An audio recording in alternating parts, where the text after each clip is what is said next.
Millions of people think bulk buying is the ultimate money-saving strategy. But what if I told you that certain grocery items actually become a total waste when you stockpile them? Today, we're exposing 8 popular grocery products that seem like smart buys, but could be silently draining your wallet, taking up space, and even going bad before you ever get the chance to use them. Ever grabbed a pack of pre-cut fruit or veggies thinking, sometimes up to 300% more than if you just bought the whole thing and chopped it yourself? And here's something most people don't think about. Once that fruit or veggie is cut, it starts losing nutrients immediately. The moment you slice into an apple, oxidation kicks in, breaking down vitamins like C and B. That means by the time you take that neatly packaged, pre-cut melon home, it's already lost a good chunk of its nutritional value. Let's talk about shelf life. Whole produce can last days or even weeks when stored properly, but those pre-cut options, you're lucky if they stay fresh for 2 days before turning slimy. That's why stores pump them with preservatives or store them in special gas-controlled packaging to keep them looking fresh longer than they actually are. Oh, and don't even get me started on the hidden germs. Pre-cut fruits and vegetables pass through multiple hands, cutting boards, and machines before they even hit the shelves. Studies have found that these packaged produce items have a higher risk of bacterial contamination than whole produce. Yep, that means potential exposure to E. coli and salmonella. So while pre-cut may seem like a time saver, the reality is you're paying more, getting less nutrition, and risking food waste. 2. Bottled water. Would you pay 2,000 times more for something you can get practically free at home? Well, if you're buying bottled water, you already are. Bottled water is one of the biggest marketing scams of our time. Think about it. Water is literally free or dirt cheap from your tap, yet millions of people spend hundreds of dollars a year buying it in plastic bottles. In fact, studies show that bottled water can cost up to 2,000 times more per gallon than tap water. That's like paying $10,000 for a sandwich you could have made at home for $5. And here's the kicker. Many bottled water brands aren't even selling you fancy spring water. Up to 45% of bottled water is just glorified tap water, filtered and repackaged with a premium price tag. That means you could be paying for the same water that comes out of your sink, just with a pretty label slapped on it. Let's talk about waste. The average person in the US alone goes through 167 plastic bottles a year. Multiply that by millions, and you've got a massive environmental disaster.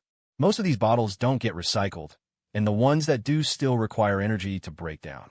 Meanwhile, investing in a good reusable water bottle and a simple filter could save you hundreds of dollars every year while cutting down plastic waste. And if you're worried about safety, here's something that might surprise you. Tap water in most developed countries is actually more regulated than bottled water. Municipal water supplies have strict testing standards, while some bottled water brands don't even disclose their purification process. So the next time you're about to grab a pack of bottled water, ask yourself, are you paying for convenience or just a really expensive illusion? 3. Bulk spices. That giant container of paprika might last you years, but here's the problem. It's basically losing flavor every single day. Stocking up on bulk spices might seem like a smart move, but in reality, it's one of the sneakiest ways to waste money in your kitchen. Unlike canned goods or dry pasta, spices don't last forever. In fact, ground spices start losing their potency in just 6 months to a year, while whole spices last a little longer, about 2 to 3 years max. That massive tub of chili powder you grabbed at a wholesale store, by the time you get halfway through it, it's already a shadow of its former self. And here's something most people don't realize. Spices don't technically expire, but they do go stale. The essential oils that give them their bold flavors break down over time, leaving you with bland, lifeless seasoning. So while you think you're adding cumin to your dish, what you're really adding is a dusty, flavorless powder that does nothing for your food. Another downside? Storage problems. Spices need to be kept in a cool, dry place, away from heat and moisture. But let's be honest, most of us keep them right next to the stove or in a cabinet that gets open constantly. That means they're exposed to humidity and temperature changes that speed up the deterioration process even more. Instead of buying spices in bulk, the better move is to buy smaller amounts from a store that has a high turnover rate. Fresh, potent spices can make a huge difference in your cooking. In the long run, you'll save money by not tossing out faded, stale seasonings. 4. Perishable items. You might think stocking up on fresh milk, eggs, and produce is smart, but what if I told you that half of it could end up in the trash before you even use it? Perishable groceries are one of the biggest sources of food waste, and your wallet is paying the price. Every year, Americans throw away nearly $1,500 worth of spoiled food per household. That's like tossing a brand new laptop into the garbage every single year. The problem with stockpiling perishables is simple. They don't last. Fresh fruits and vegetables, dairy products, and even some meats have a limited shelf life, no matter how good your fridge is. That big bag of avocados you bought on sale? Unless you're planning to eat guacamole for breakfast, lunch, and dinner, chances are a few will go bad before you can use them. And here's something sneaky. Expiration dates don't always mean what you think. Sell by, best by, and use by are often just manufacturer guidelines, not actual safety deadlines. This means people panic and throw away food that's still perfectly fine to eat. Another reason why stockpiling perishables can lead to waste. Dairy products like milk and yogurt are especially tricky. Unless you have a large family consuming them daily, bulk buying can backfire. Even freezing isn't always a solution. Frozen milk can separate, and yogurt's texture changes completely. The smarter move? Buy perishables in small batches and plan meals ahead of time. If you must buy in bulk, stick to foods that freeze well, like meats or bread, so you're not literally throwing money in the trash. 5. Canned goods with high sodium content. Think canned food is the ultimate survival stash? Think again. Some of those pantry staples might be wrecking your health and wasting your money. Canned goods are often seen as the perfect stockpile item. Long shelf life, easy storage, and a go-to for emergencies. But here's the catch. Many canned foods are loaded with sodium, preservatives, and hidden sugars that can turn a so-called smart buy into a long-term health risk. Some canned soups and vegetables contain more than half your daily sodium intake in just one serving, which can contribute to high blood pressure, bloating, and other health issues. And let's talk about flavor and texture. Have you ever noticed that can vegetables taste, well, mushy? That's because they're often cooked at high temperatures during processing, stripping away their natural taste and nutritional value. Compared to fresh or even frozen options, many canned foods just don't hold up, especially when you're paying for mostly salt water and preservatives instead of actual food. Now, here's something most people don't think about. Expiration dates on canned goods aren't as generous as you might believe. Sure, they can last for years, but once a can is past its prime, the taste and quality decline rapidly. Plus, any dented or damaged cans could be a health hazard, potentially leading to botulism, a rare but serious foodborne illness. So what's the alternative? If you want to stockpile smartly, opt for low-sodium or no-salt added versions of canned goods. Better yet, focus on freezing fresh produce instead. It keeps nutrients intact, tastes better, and avoids the unnecessary additives that come with those overly processed, sodium-packed cans. 6. Large bags of flour and grains. That 25-pound bag of flour might seem like a smart buy, until you realize it could turn into a bug-infested, stale mess before you even use half of it. Buying flour, rice, or oats in bulk might feel like a great way to save money. But here's the problem. Grains have shelf life, and improper storage can lead to waste, spoilage, and even pests. If you've ever opened a bag of flour and found tiny bugs crawling inside, congratulations, you've just met weevils, a common problem with improperly stored grains. These pests can lay eggs in flour and rice before you even bring them home, and once they hatch, your entire stockpile is ruined.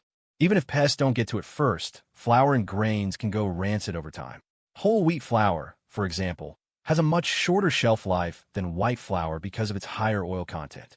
Left at room temperature, it can start developing a sour, off-putting smell in just a few months. Rice and oats also absorb moisture easily, leading to clumping, mold growth, or an unpleasant stale taste. And let's not forget about storage space. A huge bag of flour or rice takes up room in your pantry, and if you're not using it frequently, it's just sitting there, slowly degrading in quality. Instead of stockpiling large quantities, a smarter strategy is to buy in smaller amounts and store properly. Airtight containers, refrigeration for whole grains, and even freezing flour to extend its life. Bulk buying only makes sense if you can store it correctly and use it fast enough. Otherwise, you're just setting yourself up for wasted money and a potential pantry disaster. 7. Cooking oils in bulk. Think that massive bottle of cooking oil will last forever? Spoiler alert, it won't. It could go rancid before you even use half of it. Cooking oils might seem like the perfect bulk buy item, but here's the catch. Most oils have a surprisingly short shelf life, and once they go bad, they're not just useless, they can actually be harmful. Unlike dry goods, oils contain fats that oxidize over time, turning them rancid. This means that gallon-sized jug of vegetable oil you grabbed on sale might start smelling off and tasting bitter long before you finish it. And here's where it gets worse. Rancid oil isn't just gross, it's bad for your health. When oils oxidize, they produce free radicals, which have been linked to inflammation and even chronic diseases. So instead of making your meals taste better, old cooking oil could be adding unwanted toxins to your food. Light, heat, and air speed up the degradation process, and most people don't store their oils properly. If your olive oil is sitting near the stove, exposed to constant heat, or if your vegetable oil is in a clear plastic bottle on the counter, it's breaking down faster than you think. Even unopened, most cooking oils last only 6 to 12 months, and once opened, the countdown speeds up. The best move? Buy smaller bottles of oil that you can use up quickly and store them in a cool, dark place. And if you really want to stretch the shelf life, some oils like flaxseed and walnut oil can actually be stored in the refrigerator. When it comes to cooking oils, fresh is always better. So skip the bulk and stick to what you'll actually use. 8. Breakfast cereals in bulk. That giant family-sized box of cereal might seem like a steal, until you realize it's going stale faster than you can eat it. Cereal is one of those grocery items that seems like a smart bulk buy. But here's the problem. Once opened, it starts losing freshness almost immediately. While an unopened box can last for months, exposure to air, humidity, and even light can turn that crunchy goodness into a stale, lifeless disappointment in no time. And let's be real, no one enjoys a bowl of limp, flavorless cornflakes. And it's not just about taste. Bulk cereal often means more food waste. If you or your family get tired of the same cereal before finishing that jumbo box, guess what happens? It sits in the pantry, slowly going bad, until you finally toss it. That money-saving purchase? It just turned into wasted dollars. Let's not forget about hidden sugars and preservatives. Many cereals, especially the cheaper bulk brands, are loaded with artificial flavors, colors, and excessive sugar, things that don't make for a great start to your day. In fact, some so-called healthy cereals contain just as much sugar as a candy bar. If you're buying in bulk, you might be stuck with a giant box of something that isn't even good for you. A smarter move? Buy smaller boxes or airtight containers to keep your cereal fresh longer. If you must buy in bulk, opt for resealable bags or divide large boxes into smaller, airtight portions. Because what's the point of saving money if you're just throwing away stale cereal later? So there you have it. 8 grocery items that seem like smart stockpile choices, but can actually cost you more in the long run. Stocking up on groceries can be a great way to save money, but only if you're choosing the right items. From overpriced pre-cut fruits to stale bulk cereals and rancid oils, some of these so-called smart buys end up draining your wallet and wasting space. The key? Buy smart, store wisely, and know what actually lasts. But now we want to hear from you. Have you ever regretted stockpiling something? Or do you have a go-to grocery item that's actually worth buying in bulk? Drop your thoughts in the comments. We love hearing your experiences. And if you found this video helpful, don't forget to hit that like button. It really helps the channel. Subscribe and turn on notifications so you never miss out on money-saving tips and shopping hacks. Thanks for watching, and we'll see you in the next one.